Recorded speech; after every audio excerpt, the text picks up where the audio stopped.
আসসালামু আলাইকুম সুপ্রিয় দর্শক, কেমন আছেন আপনারা? আশা করি আলহামদুলিল্লাহ ভালো আছেন। একটা বেশ খুশির সংবাদ আপনাদের জন্য কিনা, খুশি সেটা জানি না, কিন্তু আমার জন্য বেশ খুশির, আনন্দের। যদিও আজকে সন্ধ্যা হয়ে গেছে, মাগরিবের আজান হয়ে গেছে, এই মুহূর্তে আসলে কথা বলার সুযোগ পাচ্ছি না। আমার একটা থাই পেয়ারা গাছ লাগিয়েছিলাম। আসলে এই পেয়ারা আমি কখনোই দেখিনি, প্রথমবারের মতো।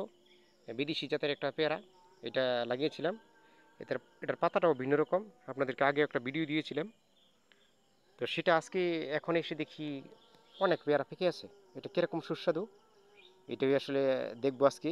ছিড়বো, আপনাদের সাথে নিয়েই ছিড়বো, সেটাই দেখাচ্ছি।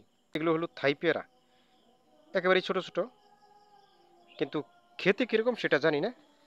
সেটা আপনাদেরকে খাবার পরেই হ্যাঁ বলতে পারবো, কারণ আমি জীবনেও খাই নাই, এই প্রথমবারের মতো আমি দেখেছি এই যে পেয়ারাগুলো। এই যে দেখছেন, এখন মোটামুটি রাত হয়ে গেছে। এই যে থাই পেয়ারা, একেবারে এটা ছোট। এই এই যে দেখছে, এই পেয়ারাটা বেশ বড় আছে, মনে হয় পাখিতে ঠোকরাইছে। পেয়ারাটা পাকছে, উঠাইলাম বিসমিল্লাহ। এই যে আর একটা পেয়ারা, এই যে এটাও পাকছে, উঠাইলাম।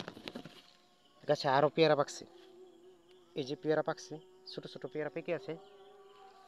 এই যে গাছে আরও পেয়ারা, এটা কালকে উঠাবো। কালকে আর একটা ভিডিও অবশ্যই আপনাদের দেবো আর উঠাবো। এই যে, এই যে দেখছেন ছোট ছোট পেয়ারা, পেয়ারা কিন্তু পেকে আছে। ও, কেউ যেন আগেও পেয়ারা এখান থেকে ছিঁড়েছে। আমার আগে কেউ হয়তো, আমার ভাইরা হয়তো দেখছে, আমার ভাইরা হয়তো আগে ছিঁড়ে নিয়ে গেছে, জানি না আমি সঠিক। আমি আজকেই দেখলাম।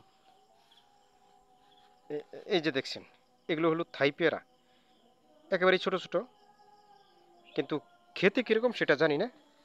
সেটা আপনাদেরকে খাবার পরেই হ্যাঁ বলতে পারবো, কারণ আমি জীবনেও খাই নাই, এই প্রথমবারের মতো আমি দেখেছি এই যে পেয়ারাগুলো। তবে ভালো থাকেন, আল্লাহ হাফেজ।